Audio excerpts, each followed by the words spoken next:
Mengapa setiap kita pertemuan selalu berharap atas syafaat saking Rasulullah Shallallahu Alaihi Wasallam? Karena bahwa kita sering mengambil satu contoh atau analogi orang-orang yang dalam saat kepahitan, saat-saat kena suatu problem dan masalah, pasti mengharapkan pertolongan orang lain. Dulu pernah kita sampaikan sebagai contoh, ketika sampai naik mobil di jalan tol, di tengah jalan ternyata ada satu kendala, mobilnya mogok. Sampai tidak tahu harus melakukan apa dan bagaimana. Tentu saat itu panjenengan sangat membutuhkan pertolongan. Tol boleh panas, bawa anak bucu bilang-bilang menanggung mogok, uang lewat siji pun tidak ada yang menolong sampean. Tapi lo harus menolong juga lewat tol, dia menolong lewat tol, padahal tentu itu situasi yang panas. Begitu ada satu mobil patroli lewat ngamping dengan bunga orang karuan, oleh pertolongan dia bakal bisa bergerak di jalan tol, dan dari mesin itu adalah sebuah pertolongan. Tentu setiap orang akan merasa senang.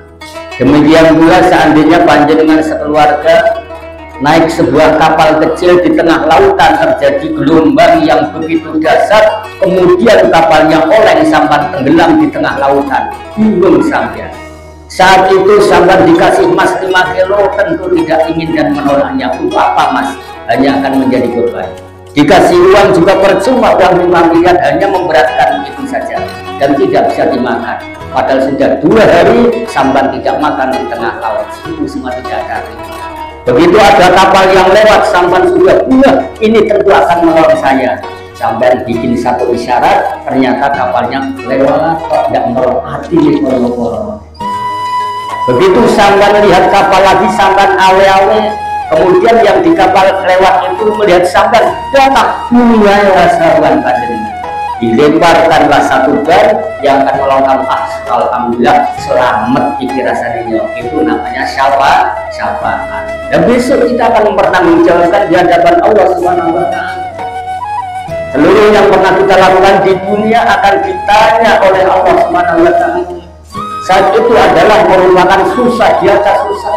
Semua orang dalam keadaan haus dan kadang-kadang lapar. Saat itu pun kita tidak tahu nasibnya kayak apa, bakal yang akan terjadi.